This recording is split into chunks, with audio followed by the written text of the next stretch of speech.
Well, welcome as we return to our chronological read through of the Bible.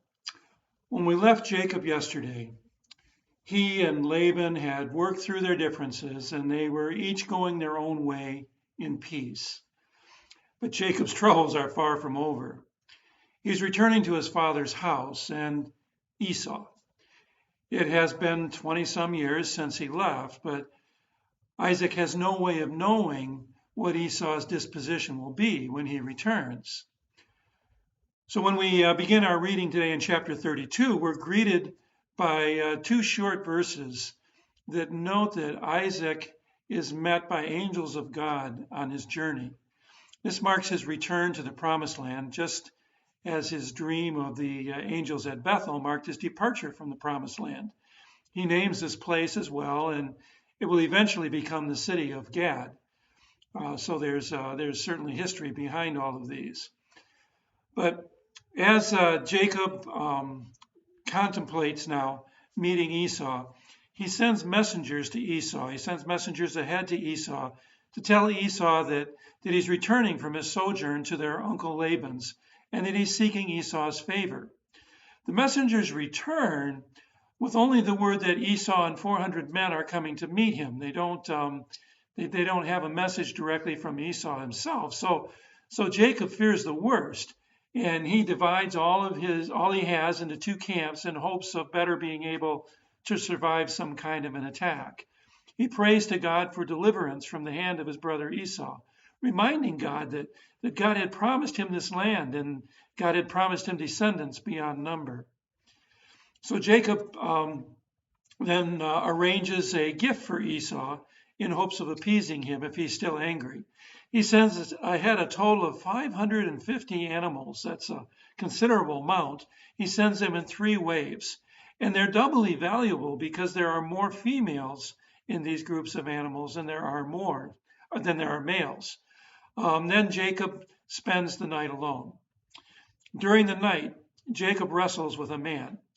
We're not really told anything about the man's identity until morning nears, and the man, seeing that he cannot defeat Jacob, dislocates Jacob's hip. But Jacob won't release the man, even though he has a dislocated hip. He won't release the man until he receives a blessing from him. Jacob is asked his name, and then he receives from the man a new name, Israel. Jacob politely asks the man's name, but receives in response only a question as to why Jacob would be asking, but he does receive a blessing from this man. Jacob realizes that he's encountered God, and he names that place as he has all the other places where he has encountered God. Jacob reunites then with his family, limping, of course, from his encounter that night. That next day, then, Jacob sees Esau approaching. He arranges his children with their mothers, the servant women first, then Leah, then Rachel, and then he goes in front of all of them to greet Esau. Prior to this, Jacob had been traveling behind everyone else, but apparently the blessing that he received the previous night, in the previous night encounter, emboldens him. It's now clear that Esau bears no further animosity towards Jacob as he runs forward to greet him.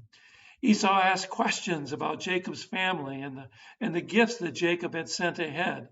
After some banter back and forth, Esau accepts both Jacob and his gifts, and the two eventually depart from each other, Esau going back to his home and Jacob moving on into the land of Canaan.